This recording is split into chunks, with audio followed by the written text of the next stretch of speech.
katika vipengele muhimu kabisa katika maisha ya mtu au katika maisha ya ndoa, masala ya ibada ya swala.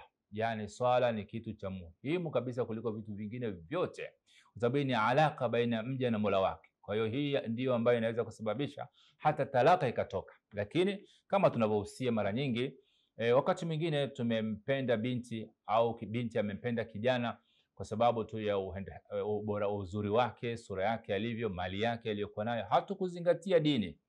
Na hapo ndipo tunapojikwaa wengi sana. Na wakati Mtume sallallahu alaihi wasallam ameweka vile vigezo vinne mashuhuri tunavyovifahamu kwamba katika kumwoa mwanamke vigezo vinne, na katika kuolewa, maana binti wazazi mawali wahakikishe mume au mchumba ambaye wanamtafutia binti yao awe na sifa mbili kubwa. Kwa mwanamume kutakuta kuna dini na kwa mwanamke kuna dini. Haya mambo mengine ni ya ziada tu kama ziada.